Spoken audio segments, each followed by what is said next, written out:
Pozdravljeni in dobrodošli v uvodnem prispevku k veliki nagradi Turčije. Kot ponavadi si bomo pogledali vse tiste zanimivosti, še preden se bodo aktivnosti na sami progi začele.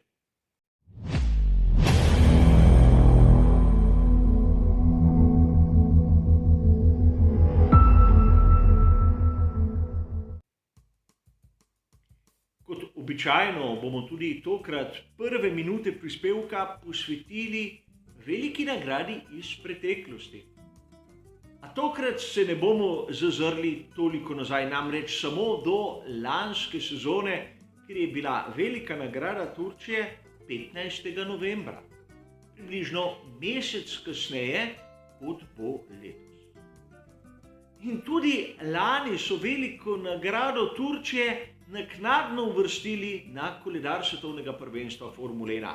Zato je bila tako pozno in praktično bila je na poti, ko se je karavana selila iz Evrope na arabski polotok. Bila je 14. od 17 planiranih dirk. Tudi letos smo videli podobno situacijo, le da je bila Turčija na koledarju kar dvakrat. A pustimo sedaj to. Prav ta pozna izvedba dirke za veliko nagrado Turčije je pripeljala do situacije, ki je bila nekako pričakovana. Izjemno nizke temperature in dež. Videli smo enkratno dirko, ker je treba najprej poudariti, da je pole position oziroma najboljši štartni položaj dosegel Lance Stroll. Njegov Racing Point je bil res konkurenčen skozi celoten vikend, kjer smo videli tudi Sergija Pereza, ki je na koncu dosegel drugo mesto. A tisti, katerega moramo omeniti na takratni veliki nagradi Turčije, je Lewis Hamilton. Namreč na tej dirki je osvojil 7. naslov svetovnega prvaka z zmago in fantastično vožnjo. V mislih moramo imeti, da Mercedes na progi v Turčiji skozi celotni vikend ni kazal neke pretirane forme. Naprimer, Max Verstappen z Red Bullom je bil najboljši na prvem, drugem in tretjem prostem treningu.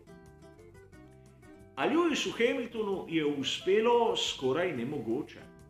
Do prvega mesta je prišel s postankom manj. Dirka se je začela s pnevmatikami za dež in nato so prav kmalu vozniki zamenjali tiste komplete z onimi drugimi, z zeleno obrobo, tistimi za vlažno progo. Lewis Hamilton je imel celo rabljen set. In kot vidite po uradnem grafu Pirellija, je pripeljal do konca na prvem mestu. Za njim Sergio Perez, ki je imel podobno strategijo, boljše pnevmatike, ampak Racing Point seveda ni bil tako zrel kot tovarniška ekipa Mercedesa.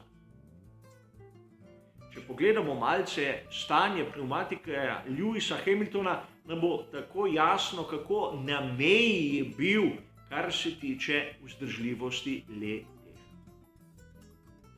Kot zanimivost omenil sem tudi nizke temperature. Temperatura zraka je bila skozi celoten vikend med 11 in 14 stopinjami Celzija, temperatura proge pa med 14 in 17 stopinjami.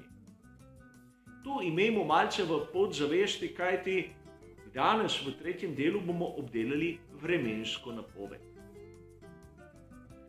A pojdimo sedaj k tistem drugem delu, kjer si bomo ogledali lastnosti same proge. Kot običajno bom uporabljal tisto znano tabelo Pirellija, kjer vidimo takoj eno pričakovano razliko. Trdote pnevmatik. Za razliko od tistih, ki smo jih videli v sezoni 2020, imamo tu letos za stopnjo mehkejše, C2, C3 in C4.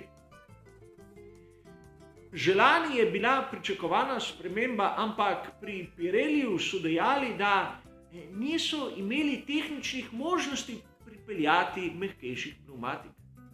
Izjemno zanimivo, kajti tovarna, kjer izdelujejo pnevmatike za Formulo 1, se nahaja v Turčiji. A pustimo sedaj to. Imamo končno tabelo, ki ima vse vrednosti. In pogledali si bomo, kakšne so podobnosti in kakšne so razlike. Sedaj imamo tudi tisto vrednost, ki nekako nam ocenjuje oprijem ter obrabo. Pri obeh kategorijah je vrednost 3, torej sredina lestvice. A zanimivo je, da je prišlo do spremembe med tistim, kar so zapisali lani, in tistim, kar so zapisali letos. V prvi kategoriji trakciji oziroma tractionu. Iz 4 so jo spremenili na 3. Ostalo je praktično nespremenjeno.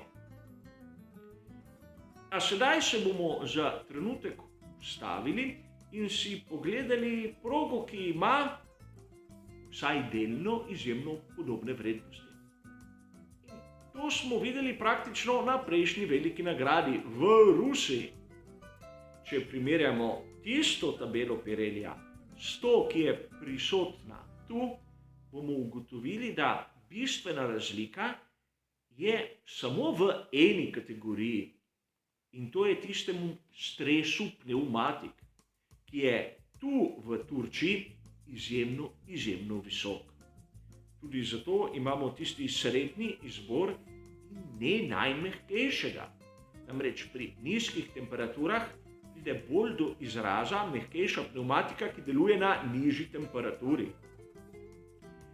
A proga tu v Istanbul Parku je specifična. Ima ovinke, ki lahko ne izgledajo tako zahtevni, ampak znani 8. ovinek je v bistvu zanka, ki ima 4 različne loke. Zato spravi pnevmatike res pod visok stres in tega ne smemo pozabiti. A omenil sem, da letos bo izvedba velike nagrade Turčije dober mesec pred tistim, kar smo videli lani. In vremenska napoved bi lahko bila drugačna, ampak ni. Imamo kar nekaj različnih variant, ampak vse pravijo, da bomo videli vsaj delno deževen vikend. Imamo varianto, ki nam pravi, da bo dež celo v petek, ampak večina tistih virov, ki jim zaupam, pravi, da v petek bomo lahko videli sicer oblačno, ampak suho vreme. Možnost dežja je tam okrog 42%. Temperature, ki jih bomo gledali v prvem dnevu, torej pri prostih treningih, bodo tudi izjemno nizke. 23 stopinj. Nastopi sobota, kjer je možnost dežja bistveno višja. Okrog 72%. Temperatura bo padla približno na 20 stopinj Celzija, medtem ko je ocenjena količina padavin tam okrog 5 mm. Tisto, kar je najbolj zanimivo, je dogajanje v nedeljo. Zopet deževna napoved, kjer bo možnost padavin 68%. Torej, le za odtenek manj od tistega, kar bomo videli v soboto, ampak količina teh padavin bo bistveno višja. Okrog 15 mm. In temperatura posledično bo zopet nižja, okrog 18 stopinj. Sicer gre za napovedi, ki so neko povprečje izmed vseh, ki sem jih našel, ampak vidimo podobno situacijo tisti, ki je bila prisotna lani, čeprav temperature bodo še zmeraj tam od 4 do 6 stopinj Celzija višje od lanskih. A slišali smo tudi, da so v Turčiji ob opravili posebno pranje asfalta na progi, da bi tako nekako dosegli večji oprijem. Kolikor napoved drži, bomo hitro videli, ali je zadeva delovala ali pa ne. Vsekakor lahko pričakujemo zanimive kvalifikacije in zanimivo dirko. V tistem prispevku pred kvalifikacijami bomo že lahko dobili prve smernice, kaj lahko pričakujemo. A ta prispevek bo tokrat objavljen malce kasneje zaradi moje zasedenosti. Vsekakor zadnji briefing in seveda komentar pa kot običajno v urah po kvalifikaciji oziroma po veliki nagradi Turčije. Kar se tiče uvodnega prispevka, je to vse. Hvala za vašo pozornost in seveda nasvidenje.